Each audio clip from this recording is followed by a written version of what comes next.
बिस्मिल्लाहिर्रहमानिर्रहीम। अस्सलाम वालेकुम। मैं हूं फायजा सदोजी और आप देख रहे हैं मेरा यूट्यूब चैनल। नाज़रीन, बहुत इंपॉर्टेंट चीज़ें आज की वीडियो में हम आपके सामने रखेंगे। इंपॉर्टेंट चीज़ों में ये सबसे इंपॉर्टेंट चीज़ ये है कि इंडिया को हमेशा से तकलीफ होती है। भारत हमेशा से सीख पा हो जाता है। भारत को तकलीफ होने लगती है जब भी पाकिस्तान किसी भी जगह पे कामयाब हो या पाकिस्तान की किस्मत में अगर विक्ट्री हो तो भारत को मिर्चें लगना शुरू हो जाती हैं, भारत को आग लगना शुरू हो जाती है।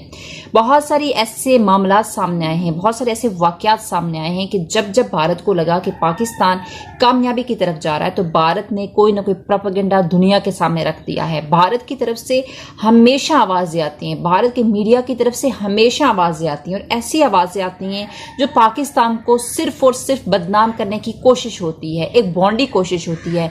भारत सिर्फ आज से ऐसा नहीं कर रहा, भारत सदियों से ऐसा कर रहा है। इंडिया के अंदर पाकिस्तान के खिलाफ कैंपेन चलाई जाती हैं, चाहे वो अमेरिका को यूज करते हुए बात हो, चाहे वो किसी दूसरे कंट्री को यूज करते हुए बात हो, लेकिन हमेशा से पाकिस्तान के खिलाफ एक पूरी कैंपेन चलाई जाती है और पाकिस्तान को एक बदनाम करने की कोशिश की जाती है और कहा जाता है कि इस काम में अगर कोई काम गलत हुआ है या कुछ भी नेगेटिव हुआ तो इसमें पाकिस्तान की पार्टिसिपेशन जरूर होगी। पाकिस्तान को कहीं ना कहीं उस चीज के बीच में इन्वॉल्व किया जाता है, मगर पाकिस्तान हमेशा जवाब जरूर देता है। लेकिन एक टाइम ऐसा आता है जब आपकी कामयाबी बहुत ज्यादा होने लगती है, आपकी कामयाबी सर चढ़ के बोलती है, तो उस टाइम आप दुश्मन को जवाब नहीं देते, क्योंकि आपकी जो कामयाबी, जो आपकी सक्सेस है, जो आपका नाम होता है, वही दुश्मन के लिए बहुत बड़ी बात होती है और वही उसका जवाब होता है, वही उसका बेहतरीन जवाब होता है और बेहतरीन दफड़ होता है उसके मुंह पे। ऐसा ही हुआ और ऐसा ही हो रहा है इंडिया के साथ भी।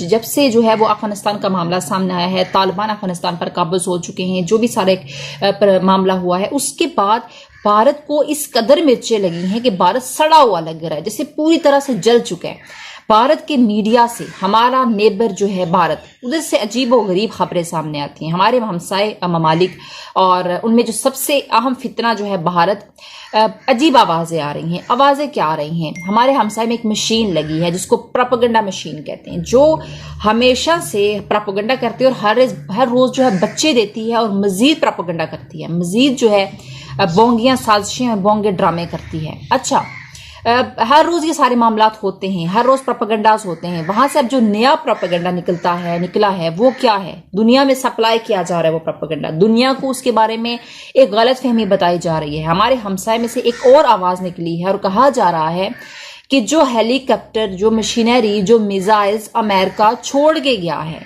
अमेरिका जो भी हेलीकॉप्टर और जो भी चीजें छोड़ के गया है अफगानिस्तान के अंदर, वो सारी चीजें अब जो है जो तालिबान हैं वो तालिबान पाकिस्तान को दे रहे हैं, पाकिस्तान के एयरफोर्स को दे रहे हैं। पाकिस्तान तालिबान जो है वो पाकिस्तान के साथ मिल चुके हैं, आईएसआई को चीजें स्मगल हो रही हैं। ये कवरेज कर रहा है भारतीय मीडिया, घटिया तरीन भारतीय मीडिया है, और भारतीय मीडिया में बैठे हुए वो चमचे जो मोदी के प्रोपेगेंडे को पूरी दुनिया में जो है वो पोर्ट्रे करते हैं और पूरी दुनिया में एक मैसेज देते हैं कि देखो ये पाकिस्तान कर गया, आज पाकिस्तान ने ये कर दिया है। तो अब जो है ये एक बात सामने आ रही है कि अफगानी फौजी जो मिसाइल्स वगैरह छोड़ के गए थे वो भी तालिबान जो पाकिस्तान को दे रहे हैं, जो अमेरिकन मिसाइल्स हेलीकॉप्टर्स छोड़ के गए थे वो भी पाकिस्तान को मिल रहे हैं, और वो कौन दे रहा है? वो तालिबान दे रहे हैं। ये सारा प्रोपेगेंडा हो रहा है और भारतीय मीडिया ये प्रोपेगेंडा फुल जोरों शोर से जो है वो जारी किए हुए हैं। अच्छा, पाकिस्तान के हवाले से बड़ी अहम खबरें हैं, बड़ी अहम खबरें वो ये हैं कि एक तो ये बात बहुत इंपॉर्टेंट है आपके साथ करना कि अगर ये सच है, अगर ये बात सच साबित होती है तो यकीनी तौर पे बहुत बड़ी बात है कि अगर अफगानी तालिबान पाकिस्तान को सारी चीजें दे रहे हैं, लेकिन ये सिर्फ एक झूठा प्रोपेगेंडा है। इंडियन मीडिया अपने चैनल्स पे क्या दिखा रहा है कि अमरीकी जहाज अब पाकिस्तान के पास आ गए हैं। इंडियन मीडिया का आप उनके मेंटल लेवल चेक करें कि वो क्या कह रहे हैं। वो कह रहे हैं जो जहाज थे अमेरिकन वो अब पाकिस्तानी चला रहे हैं, क्योंकि अफगानियों ने वो जहाज जो है अफगानी तालिबान ने पाकिस्तान को दे दिए हैं। इंडियन मीडिया अपने चैनल्स पर दिखा रहे हैं कि ये जो सो कॉल्ड इंडियन एंकर्स बैठे हुए हैं, मुझे समझ नहीं आती कि इनकी हायरिंग किस बेस पे होती है। क्या इनकी क्वालिफिकेशन पर इनकी हायरिंग होती है या इनकी किस बेस पे, जो क्या क्राइटेरिया है जहां पे इनको हायर किया जाता है मीडिया के अंदर, इंडिया के मीडिया चैनल्स के अंदर, कि इनको सेंस ही नहीं है, बिल्कुल भोंडे तरीके से बकवास कर रहे होते हैं। अच्छा, क्या कहते हैं कि किस बेस पे ये सारे मामलात हो रहे हैं?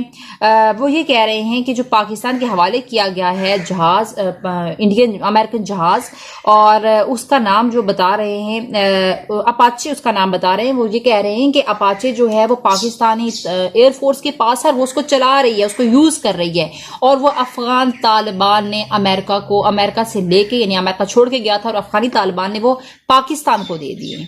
ये सोच है इंडियन मीडिया की और इंडिया में बैठने वाले, इंडियन चैनल्स पे बैठने वाले, उन पैथेटिक लैंग्वेज यूज करने वाले एंकर्स की, जो ये कहते हैं कि देखो अब जो है वो पाकिस्तान जो है वो इस्तेमाल कर रहा है अफगानी लोगों को, अफगानी जहाज़ों को, और वो जहाज जो अफगानी फौज छोड़ के गई, जो अमेरिकन फौज छोड़ के गई, तो ये सारा प्रोपेगेंडा जारी है।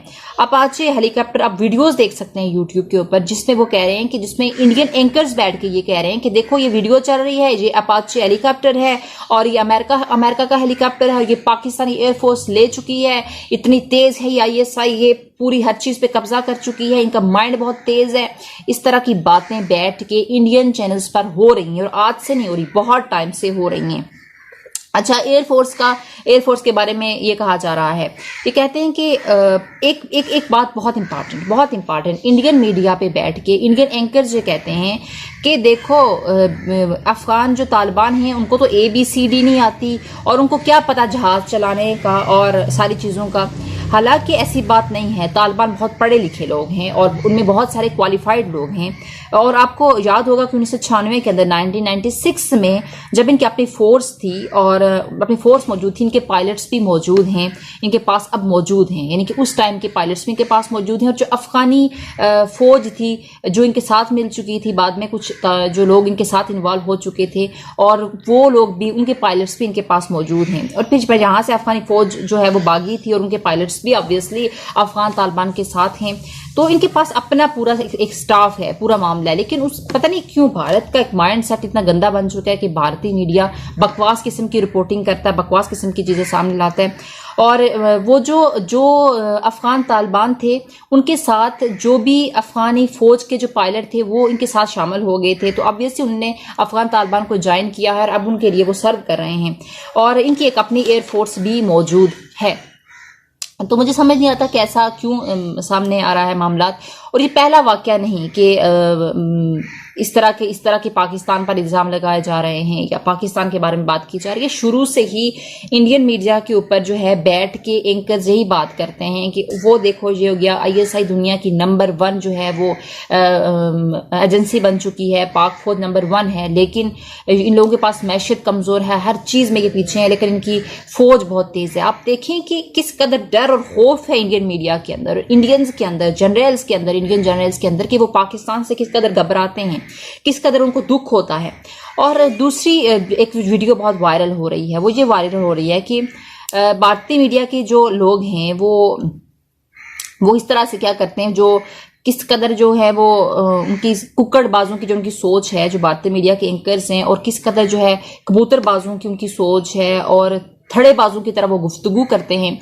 और पाकिस्तान को जब भी वो सक्सेसफुल स्टेज पर जाते हुए देखते हैं तो उनको मिर्चें लगना शुरू हो जाती है, फिर वो चीख चीख के कहते हैं, चीख कर फिर ये कहते हैं भारतीय एंकर्स के, ओहो देखो बाइडन जी ये हो गया, अमेरिका को गोली दे गया पाकिस्तान, अमेरिका को बेवकूफ बना गया। इंडियंस बैठ के अपने मीडिया चैनल्स पे दो मुल्कों के बीच में गलत फहमी, मिसअंडरस्टैंडिंग क्रिएट करने की कोशिश करते हैं। हालांकि वही तालिबान, वही अफगानिस्तान जिसको अमेरिका भी वही अफगानिस्तान जिसको अमेरिका भी सपोर्ट करता रहा, वही अफगानिस्तान जिसको भारत भी सपोर्ट करता रहा, किसके खिलाफ सपोर्ट करता रहा, तालिबान के खिलाफ सपोर्ट करता रहा, किसके अगेंस्ट उसको यूज करता रहा, पाकिस्तान के अगेंस्ट यूज करता रहा, एक फितना बर्पा करता रहा अफगानिस्तान के अंदर घुस के, और वहां पे अपने मामलात को सेटल करके अपने वो जो दहशत क्रिमिनल माइंड हैं उनको भेज के।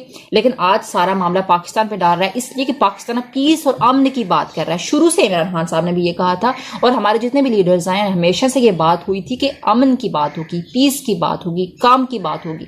लेकिन भारत अब नया रंग देने की इसलिए कोशिश कर रहा है क्योंकि भारत को पूरी इस सिस्टम के अंदर, पूरे सेटअप के अंदर इग्नोर किया जा रहा है। भारत कभी पाकिस्तान को, कभी आईएसआई हमारी फौज पर उंगलियां उठा रहा है। तो भारत की ये पैथेटिक सोच, पैथेटिक लैंग्वेज जो है वो जाहिर कर रही है कि इसको किस कदर मिर्चें लग चुकी हैं। एक इंटरव्यू था एक लड़की का, एक इंडियन लड़की थी, उसका एक इंटरव्यू वायरल हो रहा है बहुत ज्यादा, और उससे ये कहा जा रहा था कि यहाँ पे तो तालिबान अब आ चुके हैं। एक रिपोर्टर ने उससे पूछा कि तालिबान आ चुके हैं तो अब क्या होगा, भारत का जीना बड़ा मुश्किल हो जाएगा, क्योंकि तालिबान तो दहशतगर्द हैं और वो पूरी दुनिया में फैल रहे हैं, उनको आईएसआई फैला रही है। और उसने कहा, आगे से जवाब दिया, उसने कहा कि तालिबान, असल में तालिबान कौन है? असल में तालिबान वो हैं, इंडियन लड़की थी, उसने कहा कि वो लोग जो मुसलमानों को मार रहे हैं और जबरदस्ती हिंदुता का जो एक दीन है, धर्म है, उसको राज करने की कोशिश कर रहे हैं, उसको राइज करने की कोशिश कर रहे हैं, वो हैं असल तालिबान। उन्होंने कहा कि जो बच्चों का रेप होता है इंडिया के अंदर जबरदस्ती, वो है तालिबान। तो आगे से जो रिपोर्टर है उसका मुंह बंद हो गया। ऐसे लोग हैं, भारत में भी लोग इनके खिलाफ बात कर रहे हैं, और अब से नहीं कर रहे, बहुत टाइम से कर रहे हैं। चाहे वो सिख देखें, चाहे वो कश्मीरी देखें, बहुत सारी छोटी निचली जो तबके हैं, जो निचली जातें हैं, वो भी मोदी के खिलाफ बात करें। वो कहते हैं मोदी घटिया बंद है और इसकी पॉलिसी और ये सारा जो है इंडिया का कच्चा टच्चा खुल चुका है। अच्छा, किस तरह से भारतीय फौज हमारी फौज से डरती है, किस तरह से जो है भारतीय जनरल मानते हैं कि हम मानते हैं कि पाकिस्तानी फौज का मुकाबला दुनिया में कोई नहीं कर सकता। अच्छी बात है, अच्छी बात, आपको पता होना चाहिए कि वाकई पाकिस्तानी फौज नंबर 1 फौज है। मेजर जो है गोबर आर्या, जिसको मैं कहती हूँ, वो मानता है कि हम लोग पाकिस्तानी फौज का मुकाबला नहीं कर सकते, हमें मानना पड़ेगा कि इनकी फौज और इनकी आईएसआई नंबर 1, दुनिया की नंबर 1 फौज और नंबर 1 आईएसआई है। कहते हैं कि इनकी इकोनॉमी कमजोर हो सकती है, ये बाकी मामलात में पीछे हैं। मेजर गोबर आर्या ये कहते हैं। उनके पाकिस्तानी जनरल के माइंड देखें पाकिस्तानी फौज के बारे में, सॉरी इंडियन जनरल्स के माइंड जो हैं वो पाकिस्तानी फौज के बारे में ऐसे हैं, वो कहते हैं आईएसआई नंबर 1 है, कोई शक नहीं, हमें प्राउड है इस बात पे। अगर हम नंबर 1 नहीं होंगे तो आप तो हमें नोच के खा लेंगे, हमें नंबर 1 होना चाहिए। हम नंबर 1 हैं तो रा क्या कर रही है, वो भी नंबर 1 पे आए। आप तो, आपके पास तो बड़ी इकोनॉमी है, आप तो बड़े स्ट्रांग हैं, तो फिर आप डरपोक क्यों हैं? आप भी सामने मैदान में आए, पीछे से क्यों वार करते हैं, सामने से वार करें। अच्छा, कहते हैं कि ये जो है वो इस सारी सूरत हाल से जो मुझे एक चीज जो मैंने ऑब्जर्व की है वो ये है कि ये जो पैथेटिक लैंग्वेज और घिसी पिटी लैंग्वेज जो यूज करते हैं इंडियन एंकर्स बैठ के, इससे अंदाजा होता है कि इनकी क्या तरबियत हुई है, इनकी क्या ट्रेनिंग हुई है, इनको क्या एक्सपीरियंस हुआ है मीडिया से रिलेटेड। कोई इनके पास सबूत नहीं होता, कोई इनके पास कोई जो है वो, मुझे लगता है कि इनकी कोई तहकीक नहीं होती। उसके बावजूद जो है ये बेशर्मों की तरह के डट जाते हैं, और जो भी मुस्लिम सामने साफी बैठा होगा, एंकर बैठा होगा, उसके साथ ये जबान लड़ा रहे होते हैं। इनके पास अपना कुछ नहीं होता, अपना कोई मटेरियल नहीं होता, ये बस सुनी सुनाई बातें लेके आ जाते हैं और आके बकवास करना शुरू कर देते हैं, और अपना जो है अपने आप को बहुत कोई हीरो समझना शुरू हो जाते हैं। मुझे समझ नहीं आता कि जब भी पाकिस्तान की कामयाबी होती है तो इंडियन मीडिया चीख चीख के उसकी रिपोर्टिंग कर रहा होता है। आप यूट्यूब पे चाहे, आप वहां पे जाके वीडियोस देखें, किस तरह से इंडियन मीडिया को मिर्चें लगती हैं और वो आग बगोला होता है और वो आसमान को छू रहा होता है, ऐसे जैसे कि हम उनके घर में घुस गए हैं, जैसे हमने उनकी बहन का रिश्ता मांग लिया है। इस कदर उनको गुस्सा आता है। भाई, हमारी सक्सेस है तो हमारा एक अकीदा है, हमारा एक ईमान है, हमारी एक ऑनेस्टी है, उसकी बेसिस पे हमारा एक जज्बा है, जिसकी बेस पे हम आगे जाते हैं और हम दुनिया में डिफरेंट स्टेजेस पर डिफरेंट मार्क के जो है वो फतह करते हैं। आप कैसे कह सकते हैं किसी मुल्क के बारे में बैठ के कि वहां पे क्राइम हो रहा है? आप ये कह रहे हैं कि तालिबान जो है वो आईएसआई ने प्रिपेयर किया है, आप ये कह रहे हैं कि तालिबान बेसिकली हैं या आईएसआई के लोग, आप ये कह रहे हैं कि पाकिस्तान का डबल जो है वो स्टैंडर्ड रहा है। भाई, पाकिस्तान का जो भी स्टैंडर्ड रहा है, आपका क्या स्टैंडर्ड है? हमने अपने मुल्क को सिक्योर नहीं करना, हमने अपनी बाउंड्रीज को सिक्योर नहीं करना, हमने अपनी सरहदों को तहफ़्फ़ुज़ नहीं देना, हमने अपने जो शुमारी इलाकाजात हैं उनको तहफ़्फ़ुज़ नहीं करना। भाई, अजीब बात है, आप जो है हमारे मुल्क के ऊपर, हमारे कश्मीर के ऊपर जबरदस्ती कब्जा करके बैठे और हम अपने मुल्क को ही छोड़ दें आपकी खातिर, हम अपने मुल्क से ही दस्तबरदार हो जाएं। ऐसा तो नहीं होता। कोई हमारे मुल्क में क्रिमिनल एक्टिविटी करे, कोई हमें हमारे सक्सेस वाली लाइफ से हटा के क्रिमिनल की तरफ, सारा क्राइम की तरफ हमारी तवज्जो डाइवर्ट करने की कोशिश करे, तो हम तो परमिशन नहीं देंगे। हम तो बात करेंगे और हम बात करते जाएंगे। आपको कोई तकलीफ हो रही है तो आप बोलते रहें, क्योंकि आपका काम है बोलना। शेर की जो खामोशी होती है वो पूरे जंगल को जो है वो खौफजदा रखती है। तो हमारी खामोशी आपके लिए बहुत कुछ है, क्योंकि हमेशा आप जैसे घटिया लोगों को जवाब देना और शट अप कॉल देना जरूरी नहीं होता। हम प्रैक्टिकली काम करते हैं, हम मुंह से भाली जुबान से कुछ नहीं कहते। ओरली जो आता है वो हमारा इतना काम नहीं होता, हम प्रैक्टिकली करके आपको चीजें दिखाते हैं। और ये सारे मामला थे जो आपके साथ शेयर करने थे। वीडियो अच्छी लगी तो चैनल को लाइक करें, शेयर करें, सब्सक्राइब करें। अपने प्यारों का ख्याल रखें। पाकिस्तान एक खूबसूरत मुल्क है, इसमें रहें, एंजॉय करें। मुझे अपनी मेजबान फायजा सदूसी को इजाजत दीजिए। अल्लाह हाफिज।